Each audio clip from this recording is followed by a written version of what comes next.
कि ड्रामा के ऊपर जितने भी प्रश्न उठते होंगे उन सभी के उत्तर इसमें जरूर मिलेंगे, क्योंकि सबसे ज्यादा प्रश्न ड्रामा के ऊपर ही उठते हैं। तो अनेक प्रश्न इसमें लोग करते हैं। खास करके अज्ञानी तो पहला प्रश्न ही पूछते हैं कि शास्त्रों में तो एक एक युग की आयु पढ़ते हुए पीछे कर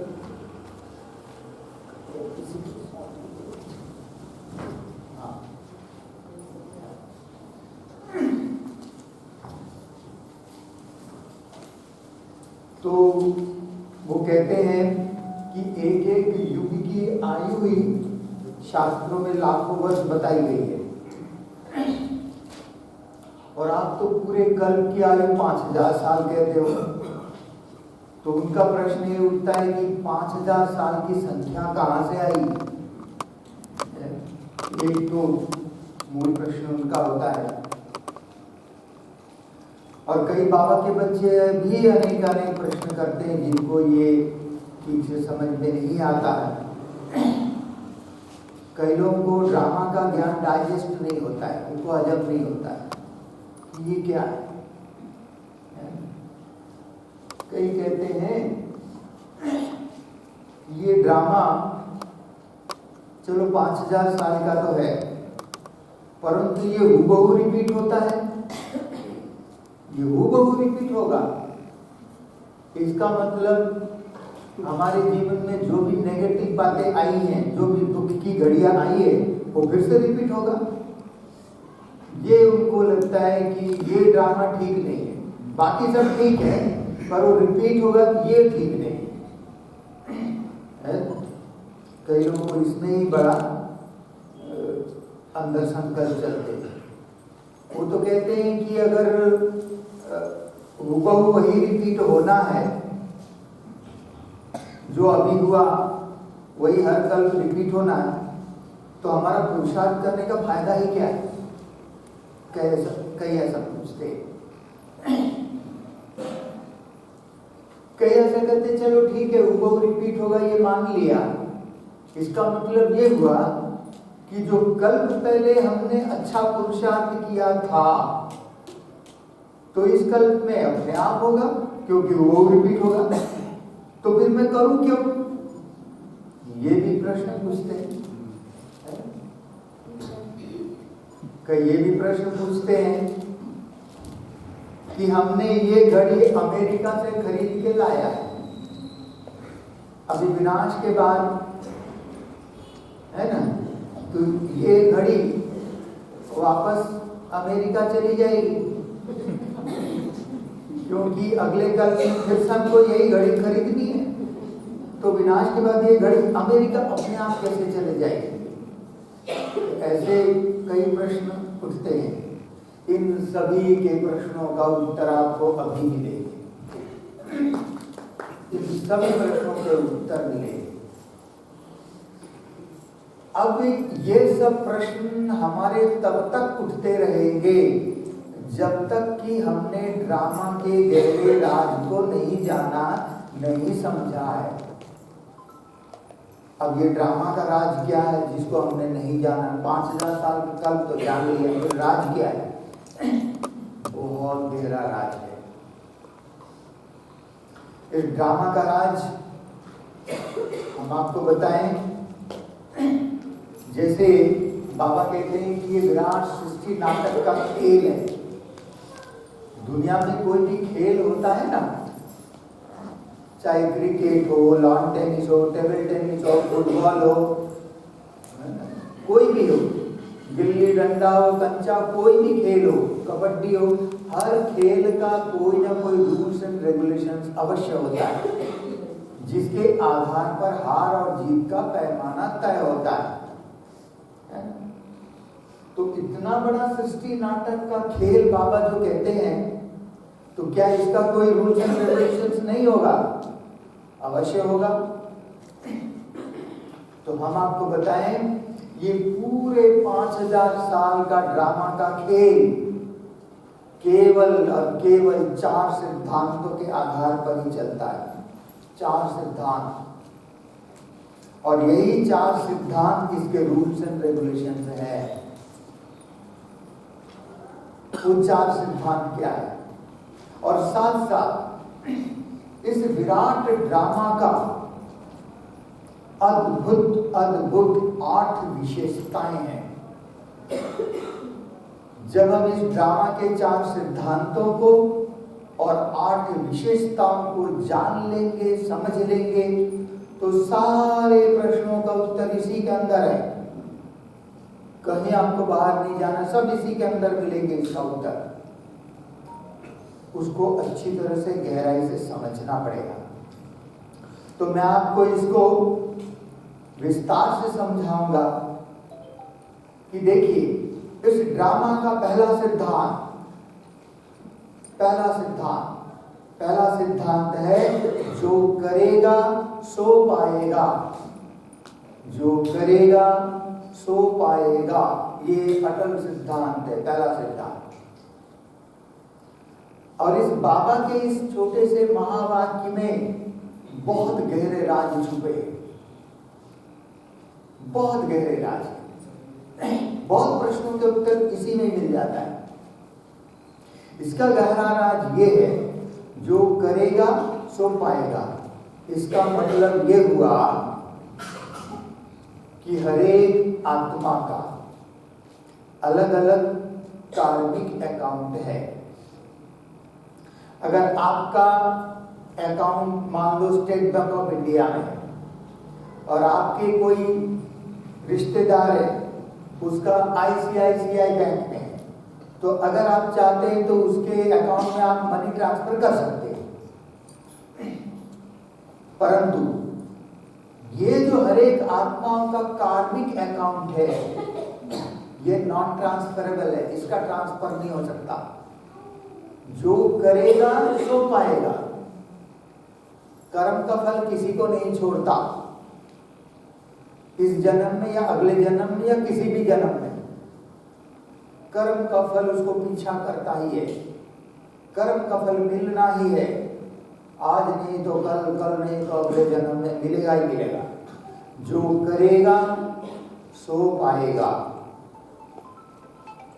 इसका दूसरा राज ये है, इसका दूसरा रहस्य ये है कि परमात्मा शिव बाबा किसी के कर्मों में दखल अंदाजी नहीं देता है, किसी के कर्मों में इंटरफेयर नहीं करता है।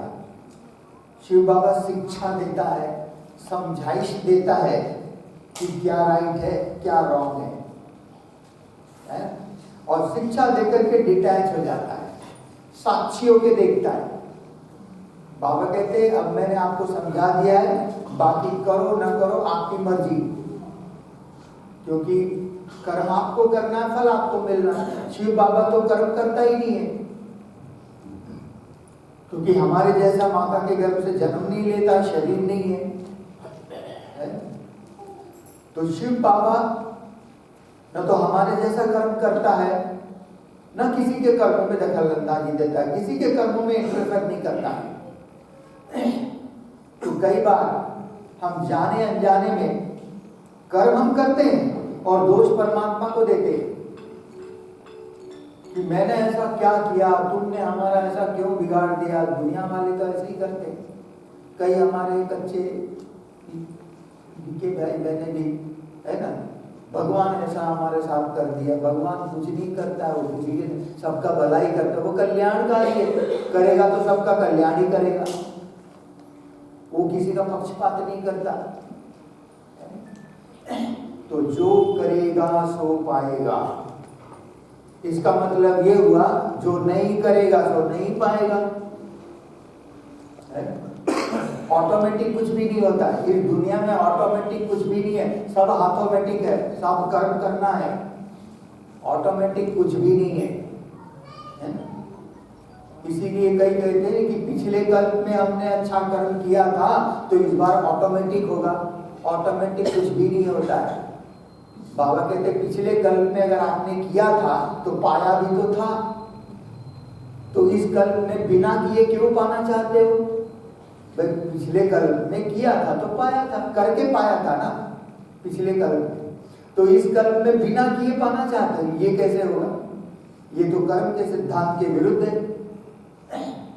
इसलिए जो लोग ये समझते हैं कि कल पहले जो हमने किया था वो इस बार ऑटोमेटिक होगा, अब अपने आप कुछ नहीं होगा, करेगा सो तो पाएगा, है ना?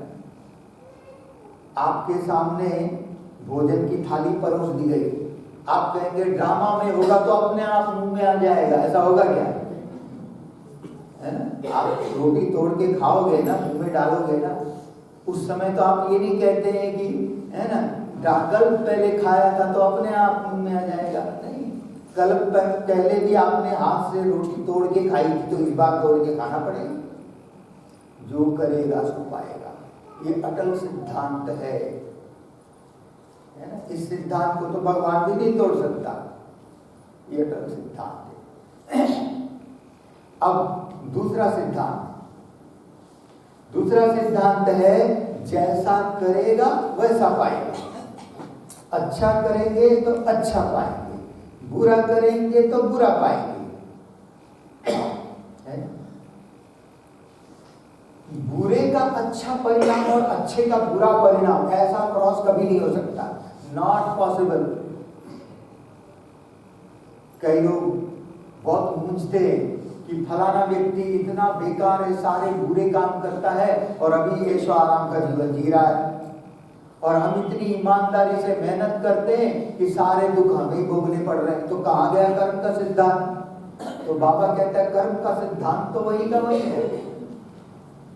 अभी अगर कोई बुरा काम कर रहा है तो उसका फल बन रहा है जो भोगना पड़ेगा, और अभी ऐशो आराम का फल भोग रहा है, मतलब कोई अच्छे कर्म किए होंगे उसका फल भोग रहा है। अच्छा करेंगे तो अच्छा मिलेगा, बुरा करेंगे तो बुरा मिलेगा। बुरे कर्म का फल अच्छा कैसे हो सकता है? संभव ही नहीं है। और अच्छे कर्म का बुरा कैसे होगा? संभव ही नहीं है। अगर अभी अच्छा कर्म कर रहे हैं, हम अच्छा पुरुषार्थ कर रहे हैं, उसका फल व्यर्थ कभी नहीं जाएगा, फल अवश्य मिलता है। अभी भले दिखाई नहीं देता है, परंतु जब मिलेगा तो कई गुना होकर के मिलेगा। अभी का पुरुषार्थ तो श्रेष्ठ पुरुषार्थ है। तो हमें इसमें मूंझना नहीं है, कर्म का सिद्धांत अटल है। तो दूसरा सिद्धांत क्या हुआ? जैसा करेगा वैसा पाएगा। और तीसरा सिद्धांत, इस ड्रामा का तीसरा सिद्धांत है कि अभी नहीं तो कभी नहीं। ये संगम युग के लिए है। संगम युग के लिए ये सिद्धांत है कि अभी नहीं तो कभी नहीं। आप मार्केट में जाते कोई भी चीज खरीदने के लिए, तो कंपनी वाले अपने प्रोडक्ट बेचने के लिए, मार्केटिंग बढ़ाने के लिए कोई ना कोई टेम्पटेशन देता है। कहते हैं एक खरीदो एक फ्री ले जाओ, है ना?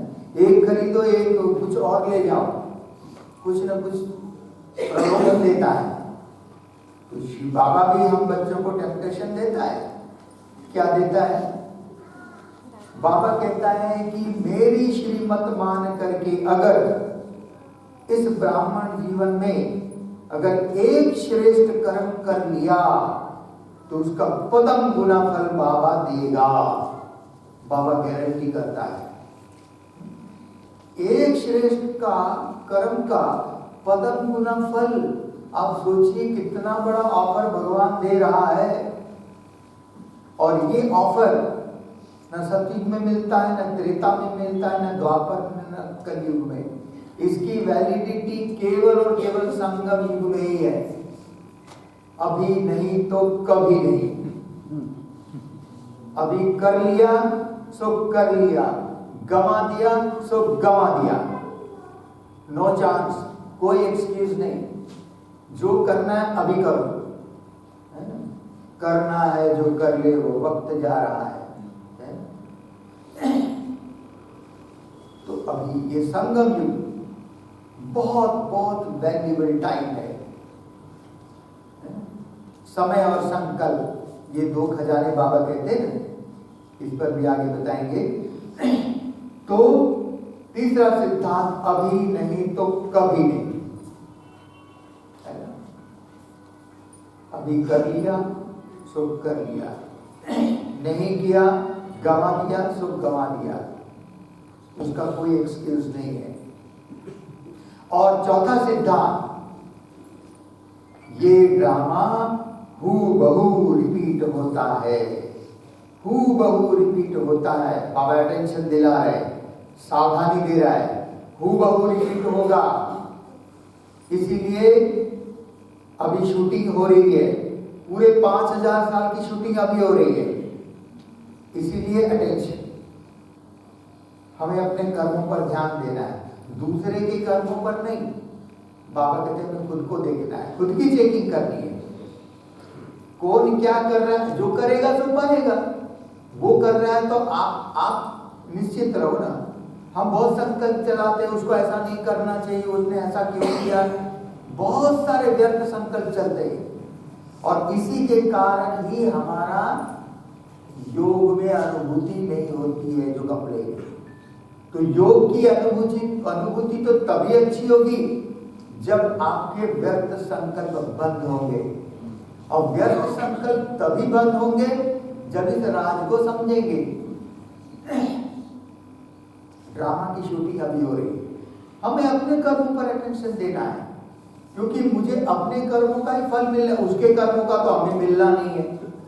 भाई जिसको सुधरना है भगवान शिक्षा दे रहा है, जब उसके शिक्षा से नहीं सुधर रहा तो हमारे से क्या सुधरेगा। हाँ, अगर आपकी शुभ भावना है, आपको लगता है आपकी बात मानते तो थोड़ा अटेंशन दे सकते, परंतु बाकी उसको ऐसा है ना, फलाना व्यक्ति ऐसा करता है, बीके बंद भी, अरे इतना सीनियर हो, इतना ऐसा करता है, ये करता है तो वो पाएगा। आपको क्या है, आप अपना कर्म करो, हमें व्यर्थ संकल्प नहीं चलाने। कई बार मधुबन जाते हैं, मधुबन में तो वैरायटी है, वैरायटी आत्मा है, वैरायटी आत्मा है। हम किसी को देखते हैं, अरे ये इतना पुराना समर्पित भाई, ये भी ऐसा करता है, भाई करता है, वो हर एक को उसका ड्रामा पे पार्ट ही उसका। वैसे तो आप अपना, बाबा कहते हैं कि नए बच्चे पुरानों से भी दिखे जा सकते, तो आप दिखे जाओ। अगर पुराने पिछड़ेंगे नहीं तो आप आगे कैसे जाएंगे, तो आपको चांस दे रहे हैं ना भाई, आप आगे जाओ, आप ओवरटेक करके आगे बढ़ो, है? ये तो आपके लिए खुशखबरी है। उसको संकल्प नहीं चलाना, वो ऐसा करता है, भाई उसकी समझ है।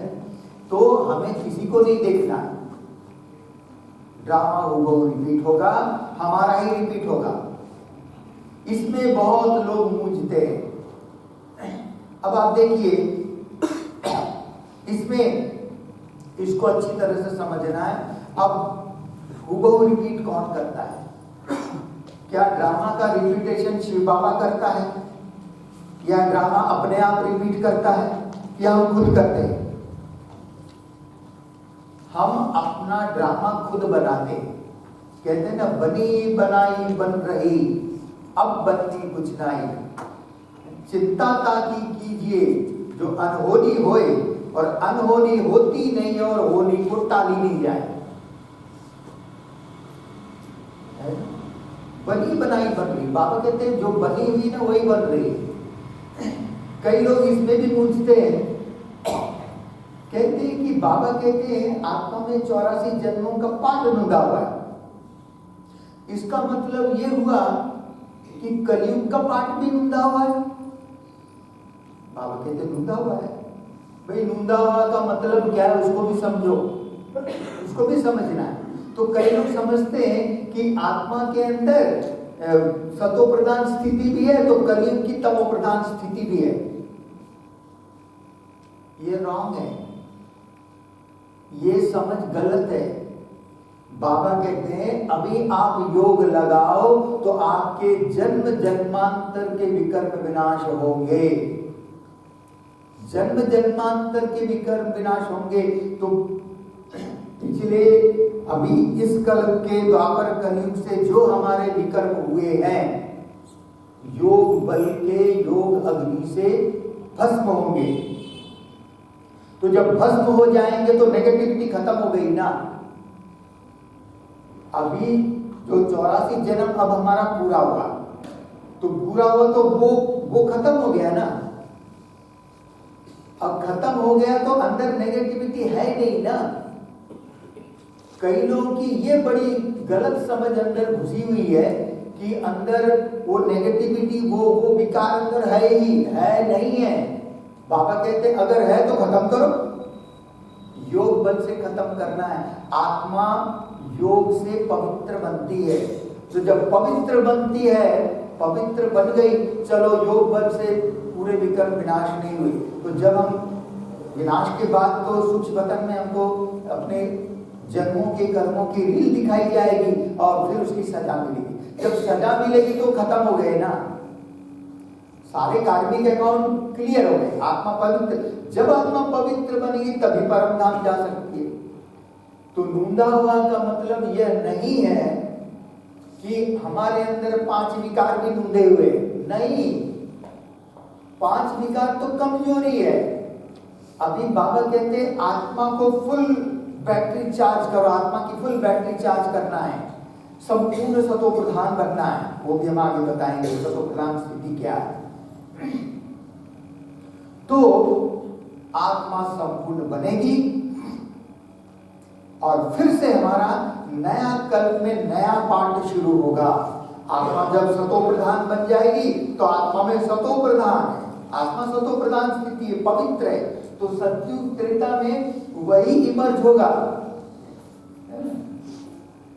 तो ये समझ कईयों ने हमको प्रश्न पूछा कि वो तो फिर जब नूंदा हुआ है मतलब नहीं, सब नूंदा हुआ ही खत्म। नूंदा हुआ का रहस्य क्या है? नूंदा हुआ का मतलब ये है कि हर कल्प आप वही कर्म करेंगे और वही फल मिलेगा, बिना किए फल मिलता ही नहीं है ना। तो सतयुग त्रेता युग में हमारे जो श्रेष्ठ पाठ चलते, वो संगम युग का ही तो प्रारंभ है ना, संगम युग का ही ये प्रारंभ है, सतयुग त्रेता युग। उसके बाद आत्मा के अंदर जब नेगेटिविटी प्रवेश होता है तब धीरे धीरे आत्मा रजो बनती है, फिर उसके बाद तमो बनती है, तमो प्रधान बनती है। कलयुग के अंत में तमो प्रधान है और वही तमो प्रधानता हमको फिर से अपने पुरुषार्थ से, योग बल से फिर से हमको सतो प्रधान बनना है। तो ये ड्रामा रिपीट हम खुद करते हैं। हर एक आत्मा अपना ड्रामा खुद बनाता है, बनी बनाई बन रही, मतलब कल पहले जो हमने बनाया था वही बन रही। फिर आप कहेंगे जो बना था जब वही बन रही है तो बना कौन रहा है? बाबा थोड़ी बना रहा है, हम खुद बना रहे, हम खुद बना रहे। ज्ञान अभी समझ मिली है कि हुबहू रिपीट होगा। कई लोग बड़े परेशान होते हैं कि इस कलयुग के अंत में, हमारे अंतिम जन्म में हमको इतनी दुख की घड़ी आई है ना, हमको ऐसा ही पति मिला, ऐसे ही पत्नी मिली, ऐसे सास, ऐसे ससुरा, हर कल मिलेगा। तो बाबा कहते हैं अगर आप जो दुख की घड़ी आप बिता के आए हो और वो अगले कल्प में आप वो चीज नहीं चाहते हो, तो बाबा कहते हो बहुत खुशी की बात है, आप वो तो आपके हाथ में, वो बाबा के हाथ में नहीं है। बाबा कहते हो आपके हाथ में। अगर आपको ड्रामा चेंज करना है तो आप कर सकते हो, आप कर सकते हो। परंतु बाबा कहते हैं कि जो दुख की घड़ी आपको अभी आपने भोगा है, जो आपको अगले कल्प में रिपीट नहीं चाहते, तो बाबा कहते हैं अगले कल्प में, क्योंकि दुख की घड़ी तो हमारे कर्मों का फल है ना, तो जिस कर्म के कारण वो दुख की घड़ी आई है तो वो कर्म आप अगले कर्म में करो ही नहीं, तो आपका ड्रामा चेंज हो जाएगा। पर आप कर सकते हैं? कर सकते हैं? कर सकते नहीं ना, क्योंकि उस समय तो हमें पता ही नहीं कि रिपीट हो रहा है ना। हम अपना कर्म खुद करते हैं, क्योंकि परिस्थिति के अनुसार हमको वही संकल्प चलेगा और वही संकल्प चलेगा तो वही कर्म करेंगे। उस समय हमें पता थोड़ी रहेगा कि कल पहले भी किया था, भी रिपीट हो रहा है और इसलिए अब नहीं करना है। वो ज्ञान तो है ही नहीं। जब वो ज्ञान नहीं है तो आप वही संकल्प चलते, फिर वही कर्म करते, फिर वही फल मिलता है।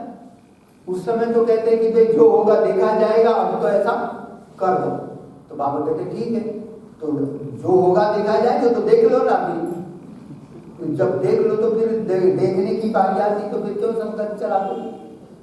तो बाबा ये सावधानी देता है कि ये ड्रामा हुबहू रिपीट होता है, इसीलिए इस संगम युग में अटेंशन।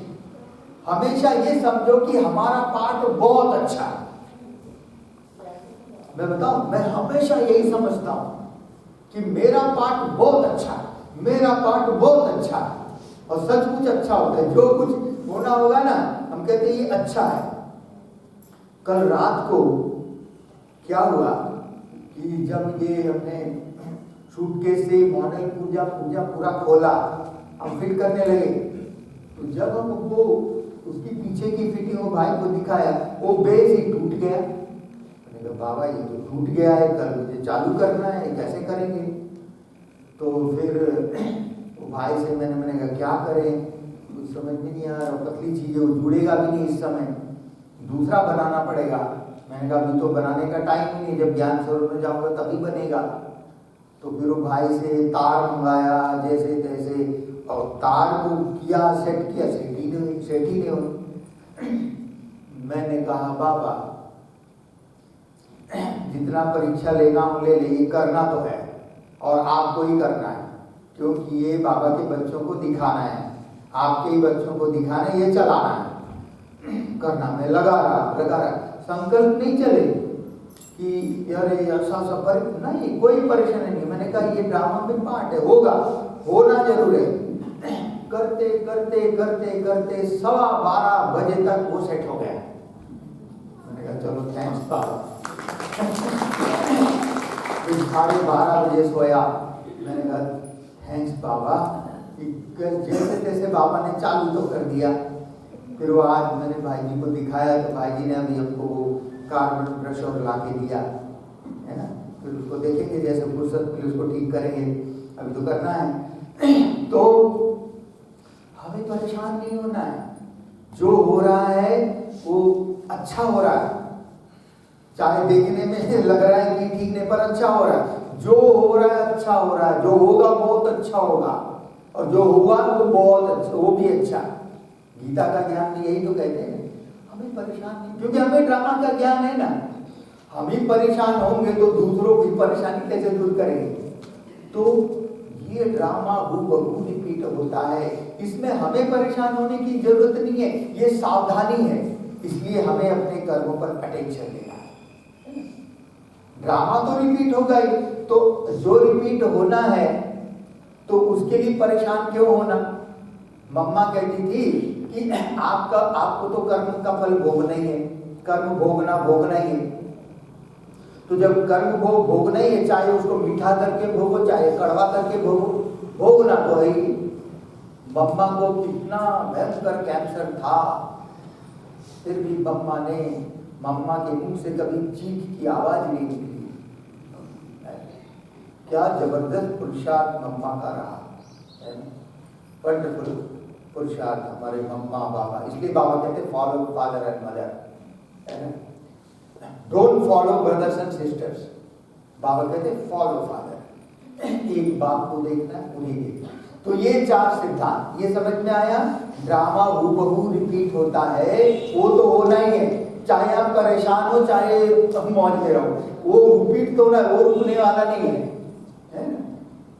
हूबहू रिपीट होगा, क्यों, उसमें परेशान, आपका टाइम वेस्ट है। आपके सोचने से वो चेंज तो नहीं हो जाएगा, करने से चेंज होगा, करेगा सो पाएगा। तो ये 4 सिद्धांत इस ड्रामा के हैं। इसी 4 सिद्धांतों के आधार पर ही ये ड्रामा चलता है, चलता रहेगा, है ना। तो बाबा ने अभी हमको ये समझाइश दी है। पहला सिद्धांत क्या बताया, जो करेगा सो पाएगा। दूसरा सिद्धांत, जैसा करेगा वैसा पाएगा, है ना। तीसरा सिद्धांत कभी नहीं तो कभी नहीं। चौथा सिद्धांत हूबहू रिपीट होता है, इसमें परेशान होने की जरूरत नहीं है, वो तो रिपीट होगा। आप सोचो ना, हमारा अच्छा पाठ है तो अच्छा ही रिपीट होगा, तो हमें अच्छा श्रेष्ठ पुरुषार्थ करना है। कल पहले भी किया तो इस बार भी करेंगे, जरूर करेंगे, क्यों नहीं करेंगे, क्योंकि करेगा तो पाएगा, है ना। तो ये 4 सिद्धांत। अब इस ड्रामा की 8 अद्भुत अद्भुत अद्भुत विशेषताएं हैं। पहला है जो करेगा सो पाएगा जी, और दूसरा जो जैसा करेगा वैसा पाएगा जी। दोनों में अंतर क्या है?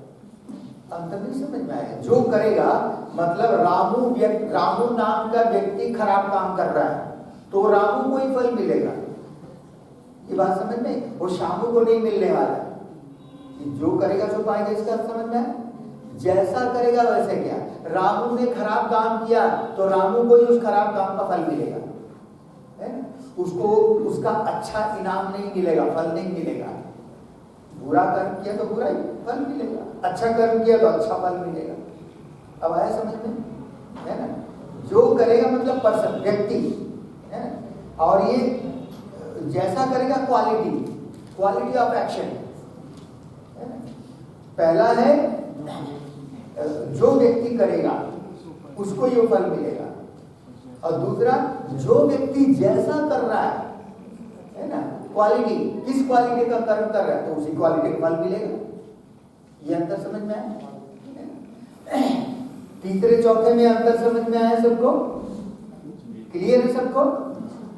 अब 8 विशेषताएं, इसमें तो सारे, मैं समझता हूं अगर व्यर्थ संकल्प बंद करना है तो ये 8 विशेषताओं को समझना ही पड़ेगा। अब देखिए, इस ड्रामा की पहली विशेषता है, ये ड्रामा एक्यूरेट है। एक्यूरेट ड्रामा बना हुआ है और वही ड्रामा बन रही है, हम खुद बना रहे हैं। ये ड्रामा एक्यूरेट। अब इस एक्यूरेट शब्द के 2 अर्थ होते हैं। पहला अर्थ होता है नथिंग रॉन्ग, सब एक्यूरेट है, सब ठीक चल रहा है। एक सेंटर में एक स्लोगन था, मैंने पढ़ा था, वो लिखा था, घड़ी की टिक टिक कहती है सब ठीक ठीक, घड़ी की टिक टिक कहती है सब ठीक ठीक, सब कुछ ठीक चल रहा है, सब कुछ ठीक चल रहा है। एक से मैंने पूछा कि भाई क्या ठीक ठाक चल रहा है, तो बोला नहीं अभी तो ठोक ठाक चल रहा है। मैंने कहा ठीक ठाक होने के लिए ठोक ठाक तो होगा। जब मकान बनते हैं तो ठीक ठाक करने के लिए पहले तो ठोक ठाक होगी, तो एक पुरुषार्थ रूपी ठोक ठाक तो चलनी है ना, तभी तो सब ठीक ठाक होगा। तो घड़ी की टिक टिक कहती है सब ठीक ठीक, है ना। ये एक्यूरेट है, मतलब नथिंग रॉन्ग, कुछ भी गलत नहीं हो रहा है। पहला अर्थ ये हुआ, सब कुछ सही चल रहा है, सब ठीक है ना। इसका दूसरा अर्थ होता है, अब कई आपको प्रश्न पूछेंगे कि फलाना व्यक्ति हमारे सामने श्रीमत के विरुद्ध गलत काम कर रहा है, तो क्या उसको एक्यूरेट कहेंगे, क्या वो सही काम है, क्या उसको सही कहा जाएगा, उसको ठीक कहा जाएगा? तो बाबा कहते हैं हाँ, वो जो कर रहा है ना वो एक्यूरेट गलत कर रहा है, एक्यूरेट रॉन्ग कर रहा है। पिछले कर्म में जो गलती की थी वही गलती कर रहा है, कुछ नया गलती नहीं कर रहा है। तो इसका अर्थ हुआ नथिंग न्यू। एक्यूरेट शब्द के 2 अर्थ हुए, नथिंग रॉन्ग, नथिंग न्यू। हमें संकल्प चलाने की जरूरत नहीं है ना। वो ऐसा कर रहा है, वैसा कर रहा है, उसका पार्ट है, एक्यूरेट वही गलती कर रहा है, वो नया नहीं कर रहा है। हम कुछ नई बात हो तो थोड़ा देखें, नहीं है, नथिंग न्यू। एक्यूरेट माना नथिंग रॉन्ग, नथिंग न्यू। संकल्प चलना बंद, हमें क्या करना है, एक्यूरेट। ड्रामा में उसका पार्ट ही वैसा है, ओके, हमें अपना पार्ट पर ध्यान देना है ना। अब इस ड्रामा की दूसरी विशेषता है, यह ड्रामा कल्याणकारी है। ड्रामा कल्याणकारी है। बाबा मुरली में कहते हैं ना कि दिल्ली जाते समय मुरली में बताया कि टांग टूट पड़ी, तो ड्रामा कल्याणकारी है। टांग टूटी कल्याणकारी। आप किसी की टांग टूटी आप थोड़ी कहेंगे भाई ड्रामा एक्यूरेट है, उसको ऐसा तो नहीं कहेंगे, उसको तो सहानुभूति दिखाएंगे ना, ये अंदर की समझ है कल्याणकारी। अभी समझ में नहीं आ रहा, अभी दिखाई नहीं दे रहा वो कल्याण, लग रहा है कि टांग टूट गई, परंतु इसमें भी कल्याण है, इसमें भी राज है, जरूर कल्याण, हर बात में कल्याण। एक कोरोना हुआ कल्याण है, ये अंतिम समय चल रहा है, ये हमारे अंतिम पेपर के लिए बाबा ने प्रिपरेशन लीव दिया है कि भट्टी करो, अपनी स्थिति बनाओ, अंतिम देशो गते, उसकी तैयारी कब करेंगे, है ना। सेवा में ही लगे रहेंगे, घर गृहस्थी में लगे रहेंगे, तो पुरुषार्थ करने के लिए समय, कई लोग का कंप्लेन होता है ना, हमको पुरुषार्थ करने का टाइम नहीं मिलता, तो बाबा ने टाइम दिया, करो, हर बात में कल्याण। अकल्याण कुछ भी नहीं होता है। वो राजा और मंत्री की कहानी है ना, वो राजा की उंगली कट गई, मंत्री ने कहा जो हुआ अच्छा हुआ, तो राजा को गुस्सा आया, उसको जेल में डाल दिया। वो गया शिकार में, डाकुओं ने पकड़ लिया, उसको बलि दे दी, देखा उंगली कटी है, ये खंडित है, इसको छोड़ो। तब राजा को समझ में आया कि जो हुआ अच्छा हुआ, है ना, उंगली कटी तो बलि देने से छूट गए, और राजा को, मंत्री को जेल में डाल दिया, बेचारी उसकी बलि चढ़ते वो भी बच गया। ड्रामा कल्याणकारी, हर बात में कल्याण है। ये ड्रामा की तीसरी विशेषता, ये ड्रामा न्यायकारी है। न्यायकारी है, यहां अन्याय कुछ भी नहीं हो रहा है। दिखने में लगता है कि हम इतनी मेहनत कर रहे हैं, ये हो रहा है, हमारे साथ अन्याय हो रहा है। बाबा कहते जो कुछ हो रहा है वही न्याय है, जो कुछ हमारे साथ हो रहा है ना वही न्याय है। वंडरफुल बात, ये बहुत गहरी समझ इसकी चाहिए। जो कुछ हो रहा है वही न्याय है, क्योंकि हमारे कर्मों का फल सामने आ रहा है, तो इसीलिए हमें उसमें परेशान होने की जरूरत नहीं है। ये कर्म का फल तो भोगना ही है, तो चलो अभी पूरा कर लो। इसीलिए क्योंकि जो कुछ भी बात हमारे सामने आ रही है, तो ये हमारे ही कर्मों का फल है, और जब हमारे ही कर्मों का फल सामने आ रहा है तो वही न्याय तो हुआ ना, वही न्याय है, अन्याय कुछ भी नहीं है। एक व्यक्ति कहीं से आ रहा है और इधर एक जगह किसी ने किसी का मर्डर कर दिया, तो जिसने मर्डर किया, जो दूर से व्यक्ति आ रहा है वो बेचारा, उसको कुछ पता ही नहीं है क्या हुआ, तो फलाने व्यक्ति ने उसको उस पर इल्जाम लगा करके उसको जेल भिजवा दिया। वो कहेगा हमारे लिए तो अन्याय है, हम तो निर्दोष है। बाबा कहता है यही न्याय है। पिछले किसी जन्म में आपने भी मर्डर करके छूट गए थे, अभी बिना मर्डर किए जाओ जेल में। जो कुछ हो रहा है सब न्याय है, यहाँ अन्याय कुछ भी नहीं हो रहा है।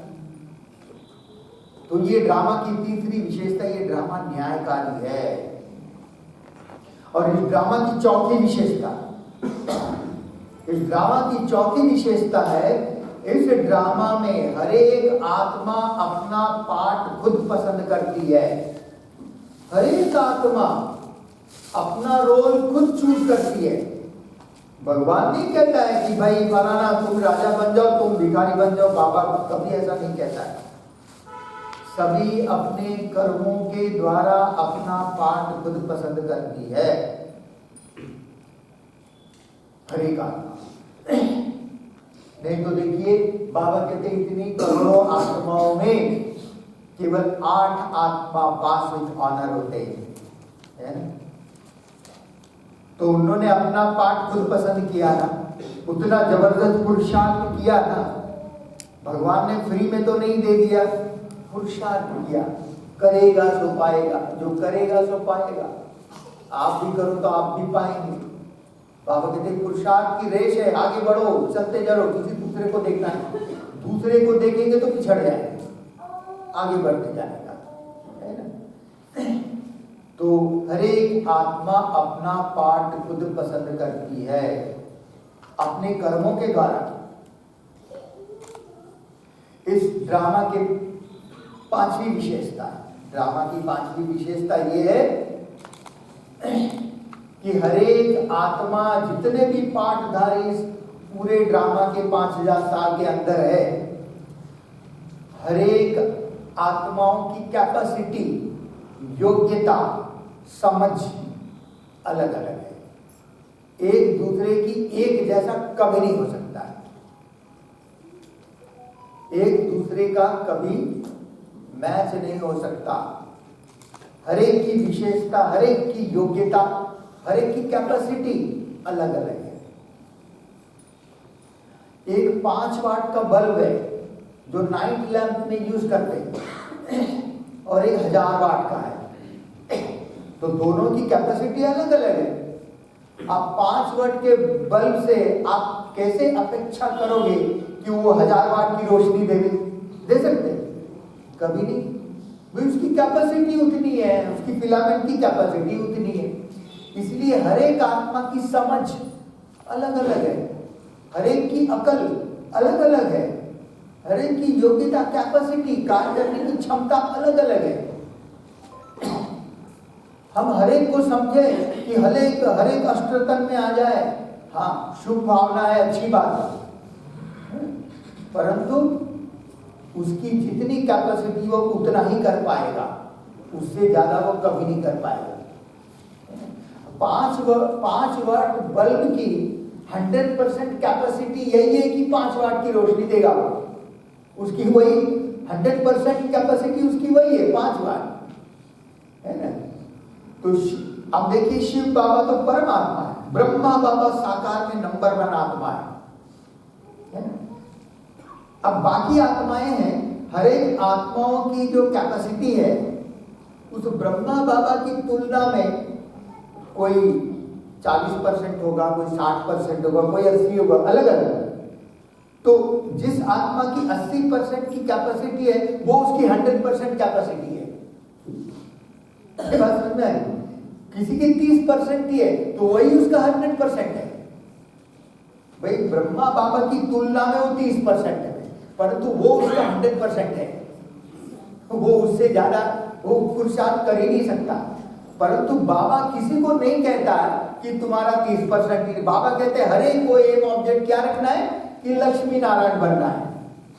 भले वो लक्ष्मी नारायण का दास ही बनेगा, परंतु बाबा कहते हैं तुमको लक्ष्मी नारायण बनना है। एम ऑब्जेक्ट सबको ऊंचा देती, लक्ष्य सबको रखना यही है। क्यों? क्योंकि ऊंचा लक्ष्य रखेंगे तो जितनी कैपेसिटी है उतना तक तो पहुंच ही जाएंगे। ये बात समझ में? इसलिए हमें ये संकल्प नहीं करना है कि आगे इतने महारथी, इतने पुरुषार्थ है, हम कहां से पहुंचेंगे।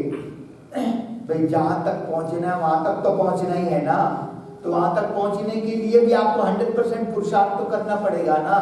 तो आपका 100% पुरुषार्थ आपको 100% रिजल्ट देगा। और वो रिजल्ट क्या है वो आगे बाबा कहते सब पता पड़ेगा। अभी बाबा कुछ नहीं बताएगा। बाबा कहते सबको नंबर 1 जाना है। भले पता है सब नंबरवार होंगे, परंतु हमारा नंबर किस में है ना। तो बाबा कहते हैं सबको हमें यही समझना है कि हम नंबर 1 है। सबको हमें सतयुग के पहले जन्म में आना है ना, और अच्छे से अच्छा पद लेना है। तो ये लक्ष्य रख करके पुरुषार्थ करना है। अब ये जो आपको 5वीं विशेषता बताई, हर एक आत्मा की कैपेसिटी, योग्यता, समझ अलग अलग, अकल अलग अलग है, एक जैसी नहीं हो सकती। हमारी समझ, फलाने की समझ एक जैसी कभी नहीं होगी, अलग अलग होगी। इसीलिए हम किसी भी आत्मा को दोष नहीं दे सकते। हर एक आत्मा निर्दोष है, क्योंकि उसकी कैपेसिटी उतनी है भाई, वो अपनी कैपेसिटी से काम कर रहा है, वो क्या गलत है? कोई 5 किलो का ही वजन उठा सकता है, वो 1 टन का वजन कैसे उठाएगा भाई? वो तो 10 किलो भी नहीं उठा सकता है, 5 किलो उसकी कैपेसिटी है। तो पर हमें पता क्या है कि किसकी कैपेसिटी कितनी है? पता उससे चलेगा जो उसके पुरुषार्थ से। तो हम किसी को दोष नहीं दे सकते, है? तो हर एक आत्मा की कैपेसिटी अलग अलग है। हम किसी को ब्लेम नहीं कर सकते कि तुम्हारे कारण हमारा नुकसान हुआ। हाँ, नुकसान का निमित्त वो आत्मा बनती है, परंतु उसको हम दोष नहीं दे सकते कि तुम्हारे कारण हुआ। नहीं, हमारा जो कर्म है वो हमारे सामने आया, वो निमित्त बनी, वो आत्मा निमित्त बनी, तो वो निर्दोष है। अगर ये समझ होगी तो आपका व्यर्थ संकल्प बंद। ओ फलाने के कारण हमारा ऐसा हो गया, वो ऐसा नहीं करता तो ऐसा होता है। अरे कर लिया ना, नुकसान हो गया ना, आपके सोचने से फिर थोड़ी तो ड्रामा रिवर्स तो जाएगा नहीं, वो तो आगे ही बढ़ना है। इसलिए व्यर्थ संकल्प नहीं चलाना है, क्योंकि हर एक आत्मा की कैपेसिटी अलग अलग है, इसीलिए हर एक आत्मा निर्दोष है। और निर्दोष है इसका मतलब ये नहीं है कि अगर वो गलत काम कर रहा है, बुरा काम कर रहा है, तो उसको बुरा फल नहीं मिलेगा। नहीं, उसका कर्म जो करेगा सो पाएगा। परंतु हम तो संकल्प न चलावे ना भाई, उसकी कैपेसिटी उतनी है इसलिए वो ऐसा काम कर रहा है, ठीक है, ये ड्रामा में उसका पार्ट ही ऐसा है, इसलिए हमें व्यर्थ संकल्प नहीं चलाना है ना। अब इस ड्रामा की छठवीं विशेषता, इस ड्रामा की छठवीं विशेषता है पूरे 5000 साल के दौरान, पूरे 5000 साल के दौरान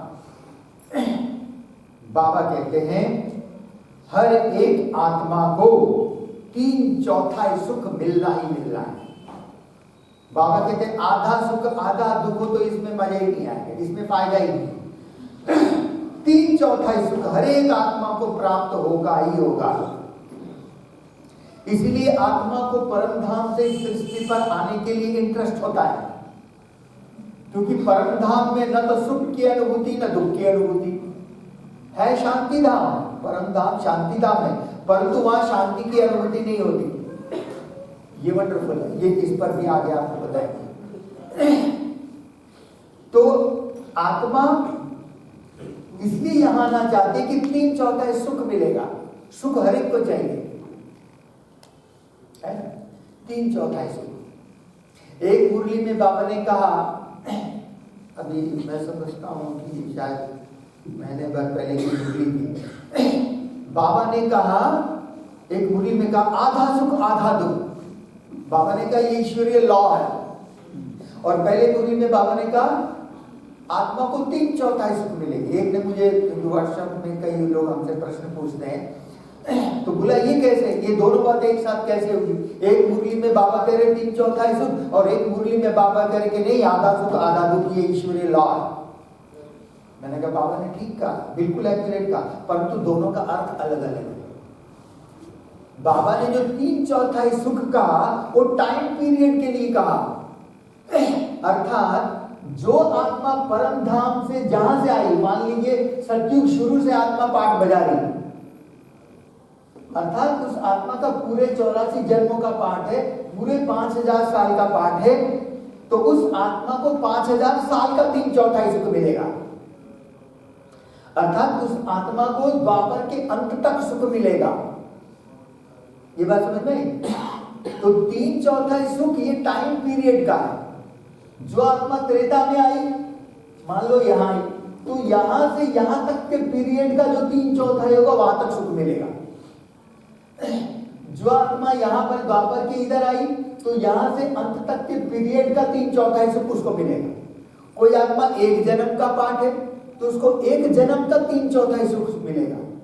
हर एक आत्मा को जब से आत्मा परम धाम से आई और अंत तक विनाश तक, तब तक 3/4 सुख का पार्ट हर एक आत्मा का है ही है। तो 3/4 सुख जो बाबा कहते हैं टाइम पीरियड की बात है, और आधा सुख आधा दुख एक मुरली में बाबा ने कहा ये ईश्वरीय लॉ है। तो वो बाबा ने क्या कहा, वो क्वांटिटी है, एक टाइम पीरियड है, क्वांटिटी है। इसका मतलब ये हुआ कि कोई आत्मा 3/4 मान लो यहां से 84 जन्म लेने वाली आत्मा 5000 साल का 3/4 माना द्वापर के अंत तक। बाबा कहते तुम्हारे देवी देवता धर्म सबसे जास्ती सुख देने वाला है। एक मुरली में बाबा ने कहा तुम बच्चों को 50-60 जन्म तक सुख मिलता है। वो मुरली याद है? बाबा ने कहा 50-60 जन्म तक। आप सोचिए 21 जन्म, संगम युग का 1, ये 8, ये 12, 21 जन्म ये हो गए। 50-60 का मतलब क्या हुआ भाई? यहाँ पर 21 जन्म, तो यहाँ तक तो 42 हुए। इसका मतलब कलयुग के भी काफी यहाँ तक सुख मिलता है?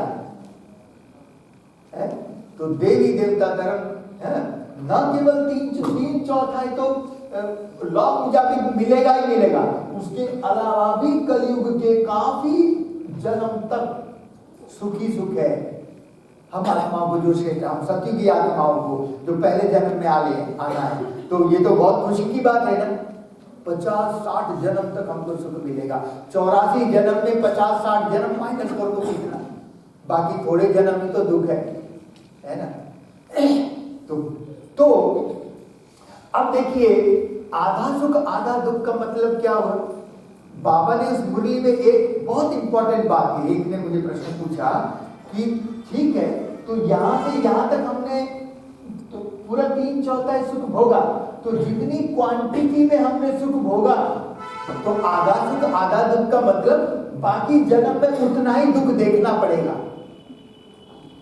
क्वांटिटी जितना सुख हमने इतने समय तक भोगा, एक टाइम पीरियड बहुत बड़ी बात होती है ना। इतने समय तक जितना सुख हमने भोगा उतना ही क्वांटिटी का दुख उतने कम पीरियड में देखना पड़ेगा। और वो देख रहे हैं, अभी देख रहे हैं ना। बाबा ने भोगने की बात नहीं कही, देखने की बात कही है ना। हमने इतना सुख देखा उतना दुख देखेंगे हमारे, है ना। धीरे धीरे आत्मा तो तमो प्रधान बनी जाती है, और ऐसी आत्मा जब तमो प्रधान बनेगी तो धीरे धीरे उन आत्माओं के कर्म और हमारे फल, क्योंकि जो श्रेष्ठ आत्माएं हैं वो अनेक आत्माओं के लिए निमित्त है। भले वो उतना बुरा काम नहीं कर रही है, पर जो दूसरे कर रहे हैं उसको देख के उसका बोझ और उस आत्मा पर चढ़ता है, तो उसके बिना किए ही उसको उन सभी आत्माओं के कर्म का फल उसको भी भोगना पड़ता है। ये गहरा राज है। उसने बुरे कर्म नहीं किए, परंतु उसके बुरे कर्म देख करके जितने भी लोगों ने किया होगा, जितने लोगों के व्यर्थ संकल्प चले होंगे, जितने लोगों को वो सारे व्यर्थ कर्म नेगेटिव कर्म के प्रेरणा उस आत्मा से मिली होगी, उन सब के शेयर होल्डर वो आत्मा बन जाती है। इसलिए हमें उतना दुख देखना पड़ता है। ये उसका गहरा राज है। कई लोग कहते हैं कि हमारी दादियां, ब्रह्मा बाबा, मम्मा, इतनी मारती आत्माएं, इनको भी इतना दुख देखना पड़ रहा है, तो हमारा क्या होगा? फिर कहते हैं कि बाबा कहते हैं कि ज्ञान से वेल्थ मिलता है और योग से हेल्थ मिलता है, निरोगी काया मिलती है। तो हमारे ब्रह्मा बाबा, मम्मा, उनका कैंसर क्यों ठीक नहीं हुआ? बाबा ने क्यों नहीं ठीक किया? दादियां, वृद्धा दादी, इतना दादियों को इतना परेशान। ये गहरा राज हमको समझने की जरूरत है। इसमें परेशान होने की जरूरत नहीं है, ये गहरा राज है ना। तो बाबा कहते हैं जितना सुख देखते उतना दुख देखते। इसमें एक गहरी बात और है। एक मुरली में बाबा ने कहा, वो मुरली में बाबा ने स्पष्ट किया, परंतु बहुत ही को सोचने वाली बात है। क्या है? जो हम योग अग्नि से, हम योग बल से विकर्म विनाश करते हैं ना, वो कौन से विकर्म विनाश होते हैं? विकर्मों के प्रकार है, टाइप्स ऑफ विकर्मा, है ना। तो जो विकर्मों के जो प्रकार है उसमें बाबा ने कहा मुख्य है काम विकार। मुख्य है काम विकार, ये सबसे बड़ा पाप है। तो इस पाप का बहुत बोझ चढ़ता है, भले हमने 63 जन्मों में, है ना, तो वो जो कितने जन्मों में कितने विकार हमने किए होंगे उसका इतना बोझ आत्मा के ऊपर है। और वो जो बोझ है वो केवल और केवल योग अग्नि से ही भस्म होता है। योग अग्नि के बिना उस विकार का जो पाप कर्म का बोझ है वो किसी और से भस्म नहीं हो सकता। तो योग अग्नि से ही वो विकर्म तक होते हैं। बाकी अनेक अनेक प्रकार के विकर्म हैं। जैसे बाबा कहते, कई बच्चे पूछते बाबा धंधे में झूठ बोलना पड़ता है। बाबा कहते हाँ वो तो बोलना पड़ेगा। बाबा कहते हैं और योग बल से काम लो। तो और ऐसे ऐसे अनेक दूसरे प्रकार के जो काम, क्रोध, लोभ, मोह, अहंकार, काम विकारी जो आत्मा, उनको बाबा पतित कहते हैं। क्रोध वाले को पतित नहीं कहा जाता, बाबा कहते हैं। तो क्रोध, लोभ, मोह, अहंकार, इन विकारों के से जो हमारे विकर्म बनते हैं, उन विकर्मों का विनाश कैसे होगा? इस प्रकार के विकर्मों का विनाश हमारा होता है कर्म भोग के द्वारा। कर्म भोग के द्वारा। ये बहुत गहरी बात है। तो योग बल से आत्मा पवित्र बनती है।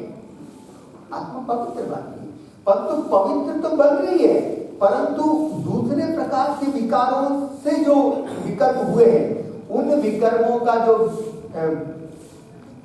खाता सामने आएगा, उन विकर्मों का विनाश कर्म भोग से होता है।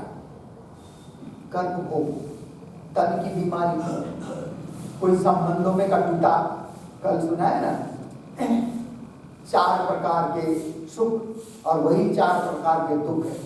तो ये जो 4 प्रकार के दुख है, ये उन विकर्मों का फल होता है। अब देखिए तन की बीमारी है, बाबा कहते हैं योग से निरोगी काया।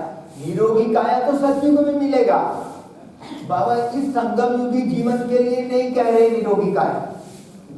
योग से निरोगी काया होगी, वो सतयुग में होगा, यहाँ नहीं होगा। यहाँ तो रोग से भरपूर है, लेकिन नहीं तो सोचते योग से हमारा काया निरोगी, ऐसा बिल्कुल नहीं है।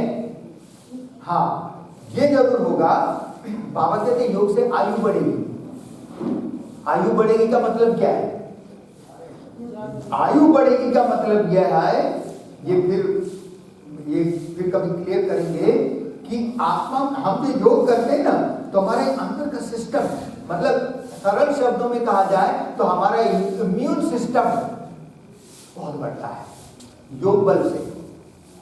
ये वैक्सीन लगाने से इम्यून बूस्ट जितना होता है वो होगा नहीं होगा वो बात अलग है, परंतु योग से सबसे ज्यादा इम्यून सिस्टम हमारा बढ़ता है, इम्यूनिटी पावर बढ़ती है।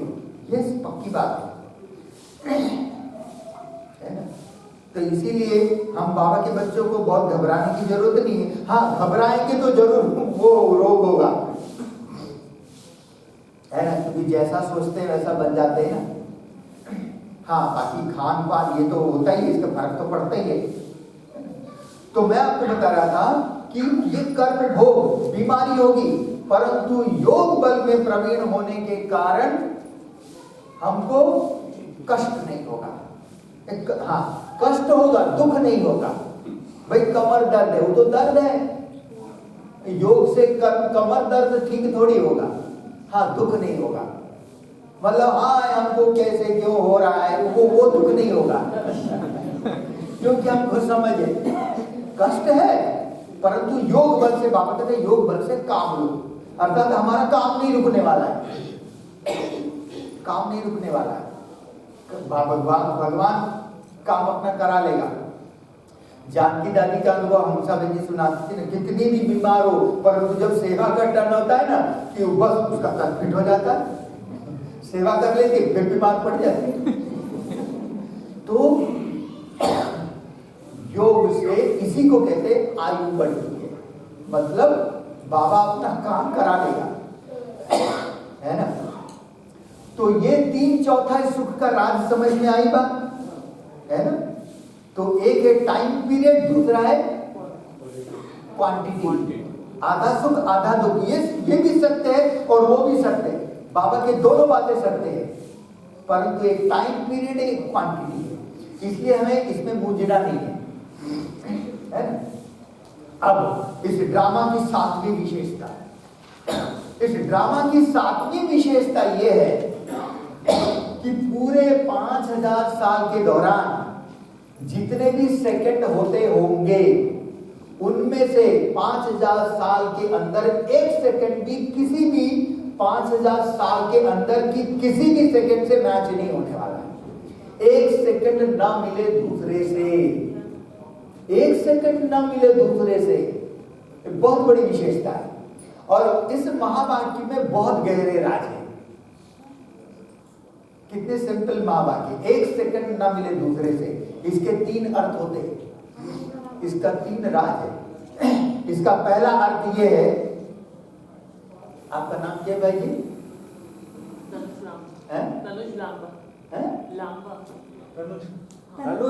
तनुज। अच्छा, अब ये नाम तो कईयों के होंगे ना, अनेक आत्माओं के, अनेक भाइयों के होंगे, परंतु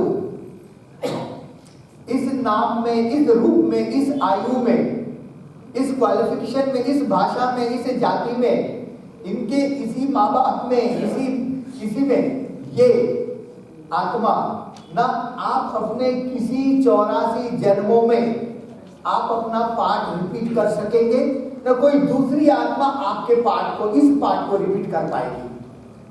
ये बात समझ में आई? इसका मतलब इस पूरे 5000 साल के अंदर जितनी भी पाठधारी आत्माएं हैं, हर एक की वैरायटी फीचर्स है, वैरायटी पार्ट है। एक की पार्ट की हिस्ट्री दूसरे से नहीं मिलेगी। किसी का 1 सेकंड की हिस्ट्री दूसरे आत्मा की हिस्ट्री से मैच नहीं होने वाला है। यह पहला अर्थात history will not repeat with in 5000 years. वही 1 सेकंड की हिस्ट्री 5000 साल के बाद ही रिपीट होने वाली, उसके पहले नहीं। इसलिए इसको बाबा कहते हैं वैरायटी ड्रामा है, वैरायटी। कितने, हरे जितने भी पाठधारी आत्माएं और उन आत्माओं के जितने भी जन्म होते होंगे, सभी जन्मों में एक एक आत्माओं के, हर एक आत्माओं का अलग अलग जन्मों में अलग अलग फीचर्स होगा, अलग अलग रोल होगा। तो आप सोचिए कितनी वैरायटी है। किसी भी एक जन्म का एक का पार्ट उसी के ही दूसरे जन्म में किसी भी जन्म में नहीं मिलने वाला है। किसी दूसरी आत्मा की भी उनसे मिलने वाला नहीं है।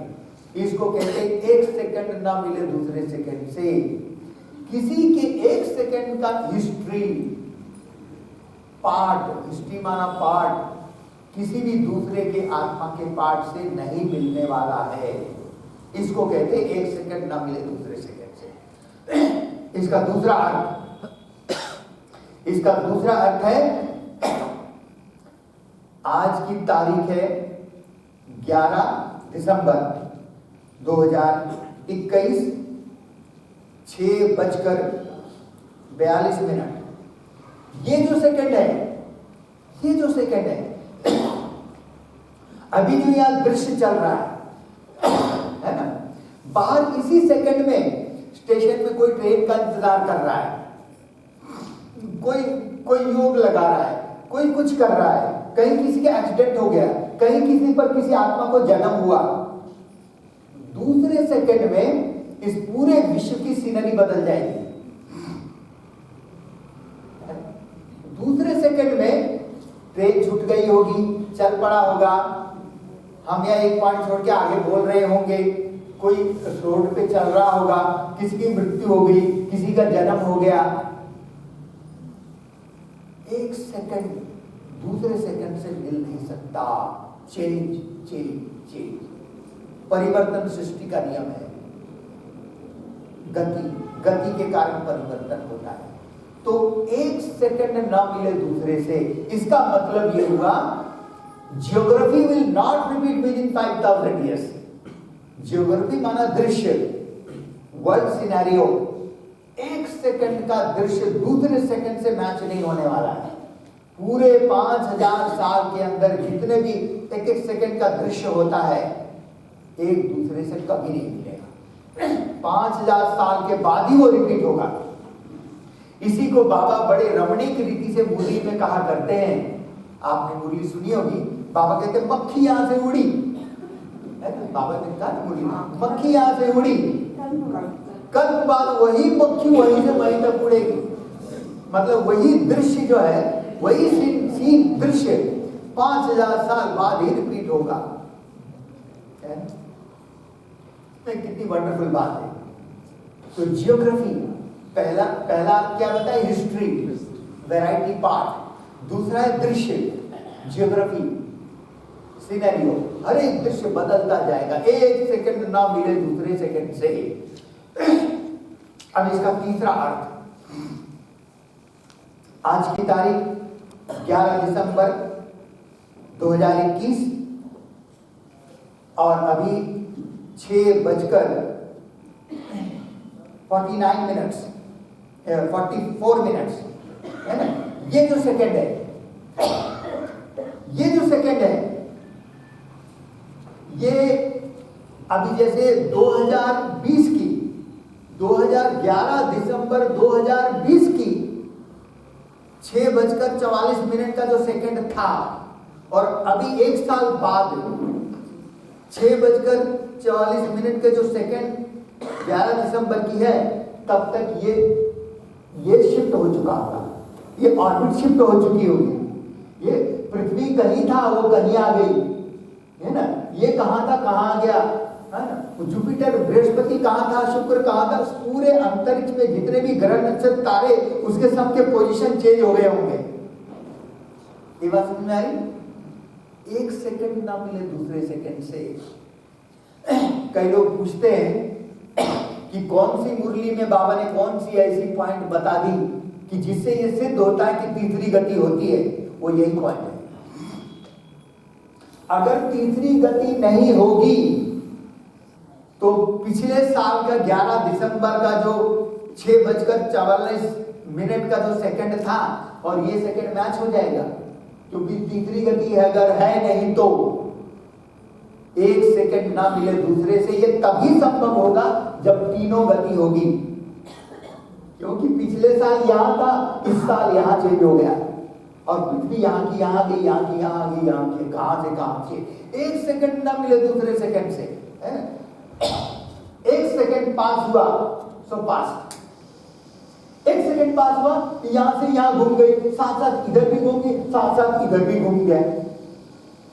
तो पिछले साल इसका पोजीशन यहां रहा होगा, अभी यहां 1 साल बाद यहां हो गया। तो पूरे अंतरिक्ष में जो खगोलीय दृश्य है, वो 1 सेकंड का दृश्य दूसरे सेकंड से मैच नहीं होने वाला है। वही का वही लोकेशन, वही की वही जगह 5000 साल बाद ही वो रिपीट होगा। इसको कहते हैं 1 सेकंड ना मिले दूसरे सेकंड से। अर्थात ये astronomy will not repeat with in 5000 years.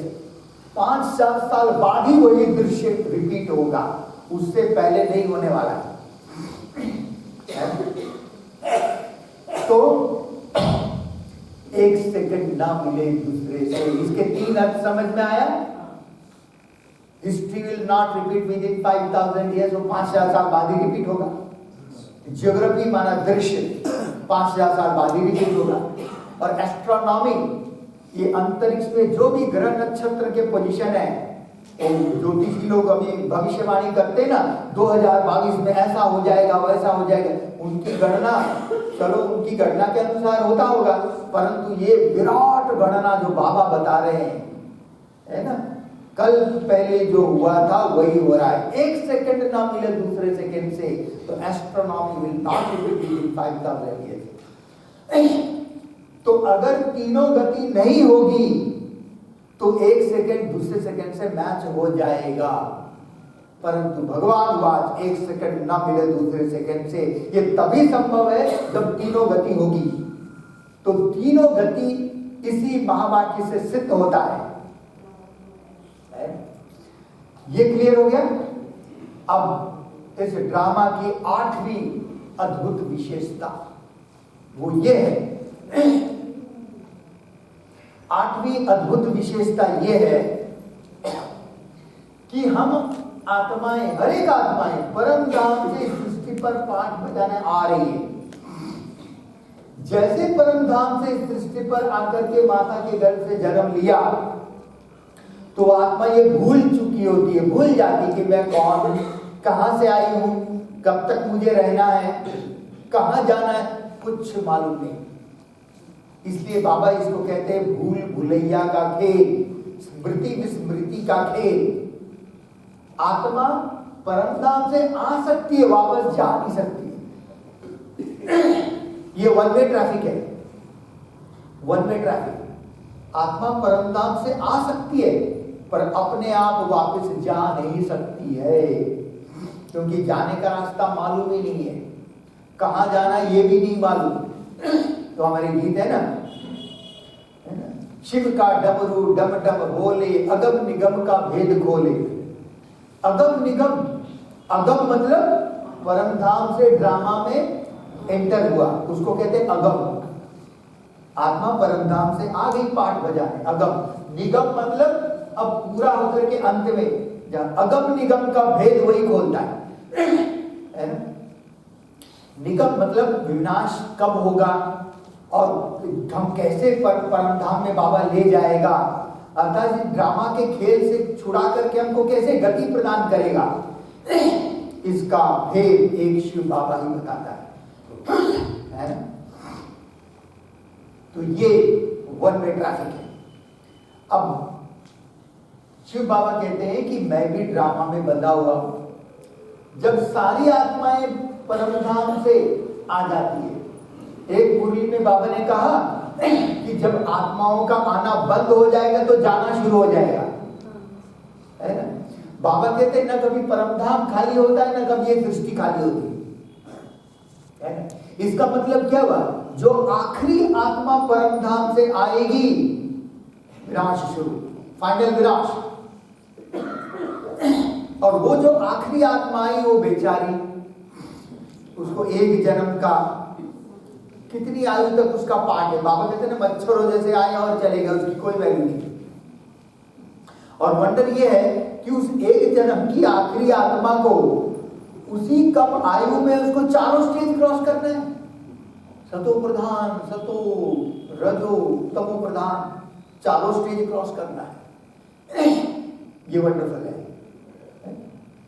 तो इसीलिए कई बार बाबा कहते हैं ना,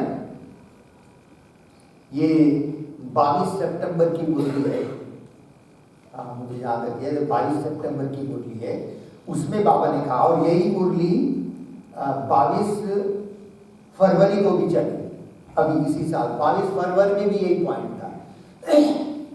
बाबा ने कहा था कि श्री कृष्ण जब होता है तब थोड़े पतित भी रहते हैं।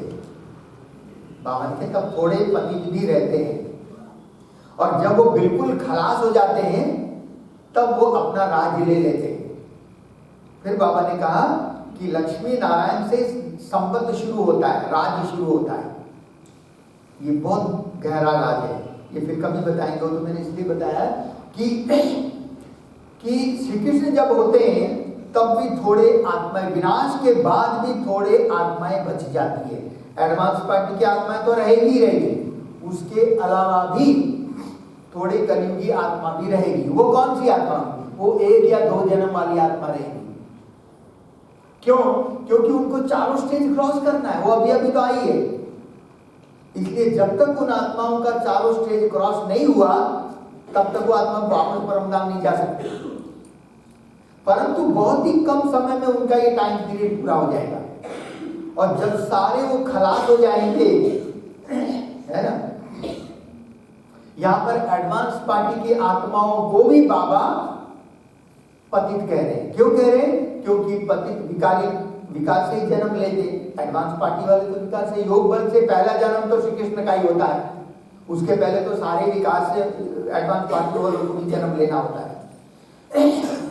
इसमें भी बहुत राज है, फिर हम आपको क्लियर करेंगे। अभी ये तो 8वीं विशेषता आपको बताई कि ये वन वे ट्रैफिक है, आत्मा परम धाम से आ सकती है, वापस अपने आप जा नहीं सकती।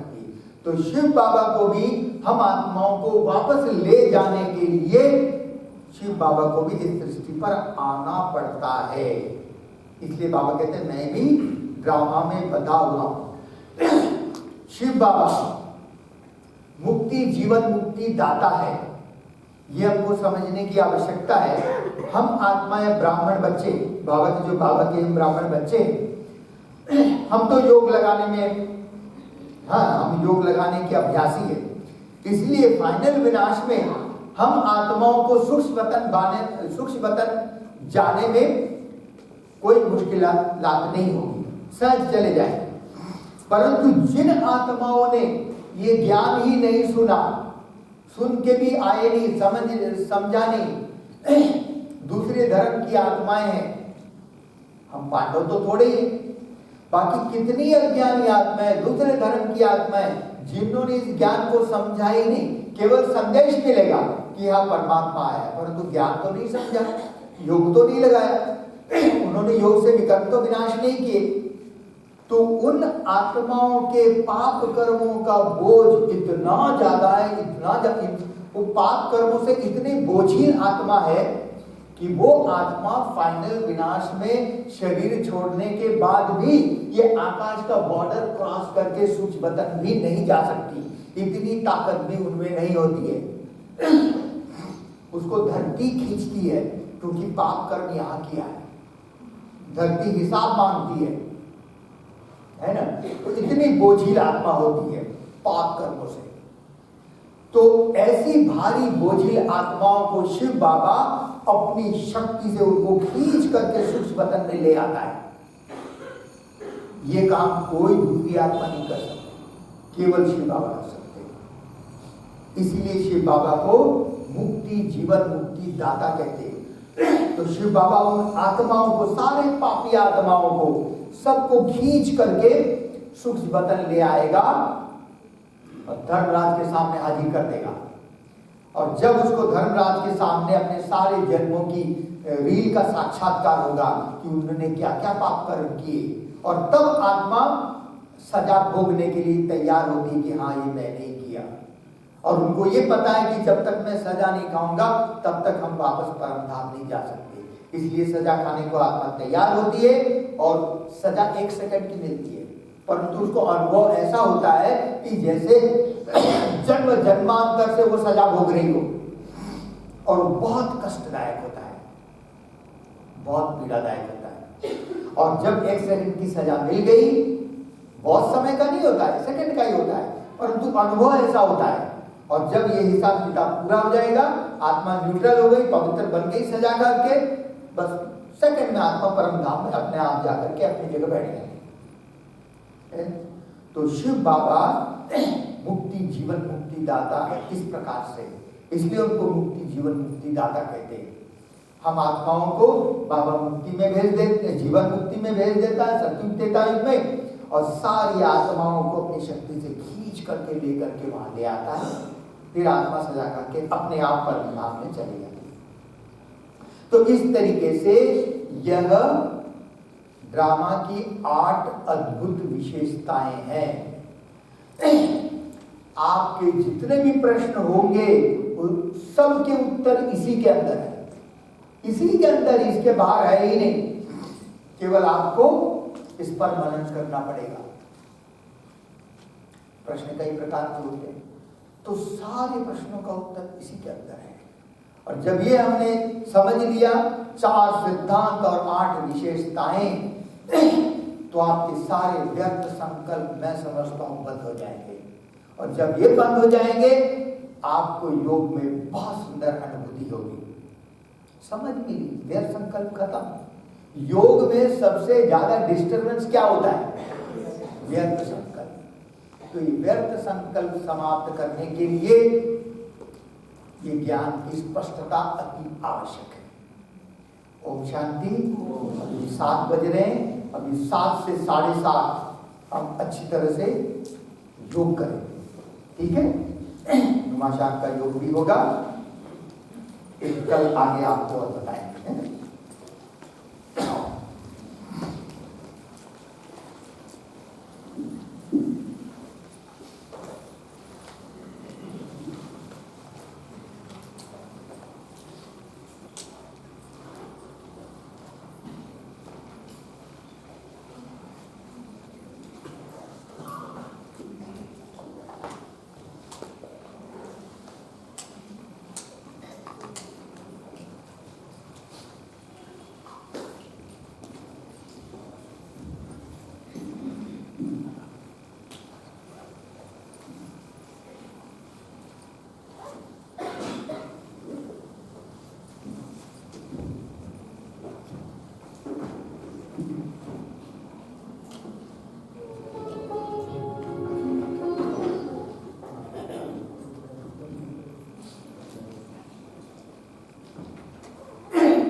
बात और बतानी थी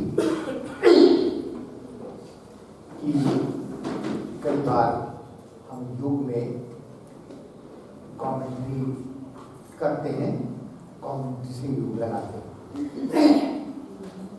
अभी ये कमेंट्री से योग करना ये वास्तव में बहुत इनिशियल स्टेज है, प्राथमिक अवस्था है। कमेंट्री की आवश्यकता 3 प्रकार की आत्माओं को होती है। एक तो जो बिल्कुल नए हैं, जिनको पता ही नहीं कि योग कैसे करना है ना, उनको कमेंट्री की आवश्यकता, वो जरूरी है। और दूसरे प्रकार की आत्माएं वो हैं जिनको कमेंट्री की आवश्यकता होती है, वह जिनको कमेंट्री की आदत पड़ी हुई है। वो काम में लगाए रखेंगे, उसके बिना उसको योग ही नहीं लगता, आदत पड़ गई। तो अब हमें ये आदत छोड़ना है, अब हमें आगे बढ़ना है। कब तक हम कमेंट्री में चलाएंगे? जैसे मकान बनता है ना, तो छत डलता है तो हम वो बांस बल्ली लगाते हैं। जब वो छत पूरा पक जाता है तो भी थोड़ी लगा के रखेंगे। तो ये कमेंट्री एक आधार मात्र है। परंतु चूंकि उन आत्माओं की आदत पड़ी हुई है ना, उसके बिना उसको योग ही नहीं लगता, तो ठीक है, कुछ नहीं से तो अच्छा है। परंतु ये आधार भी हमको, क्योंकि जब विनाश होगा उस समय आपको कोई कमेंट्री मिलेगी क्या? कोई नहीं मिलेगी, है? और तीसरी प्रकार की आत्माएं वो है जिसको हम बाबा कहते हैं जामड़े। जामड़े का मतलब इतने साल से ज्ञान में चल रहे हैं, कोई उन्नति नहीं, कोई प्रोग्रेस नहीं, वही की वही है। कहने में हम बहुत पुराने हैं, परंतु अनुभव में बिल्कुल नए हैं, अनुभव है ही। तो ऐसी आत्माओं को भी कमेंट्री की आवश्यकता होती है, परंतु हम आत्माएं इन तीनों कैटेगरी में तो है नहीं। अगर है तो भी इनसे बाहर निकलना है। और मैं बताऊं, ये कमेंट्री भी वास्तव में एक भक्ति मार्ग है। क्यों? जैसे पंडित बोलता है बोलो स्वाहा, वो बोलता है सब बोलते स्वाहा। तो वास्तव में अगर देखा जाए कि बहुत अच्छी अनुभूति करनी है, क्योंकि कमेंट्री करने वालों को ध्यान रहता है मुझे क्या बोलना है, तो उनका योग कहाँ है। और कमेंट्री सुनने वालों को आगे क्या बोलेंगे, वो ध्यान वो शब्दों पर होता है। तो हमें योग बाबा से लगाना है। तो ये कमेंट्री का आधार भी, मैं तो इसके फेवर में नहीं हूँ, पर कई लोग करते हैं, नए लोगों के लिए ठीक है, अच्छा है, वो जरूरी है, पर हमें आगे बढ़ना है? अभी हम बहुत गहन योग की अनुभूति करेंगे।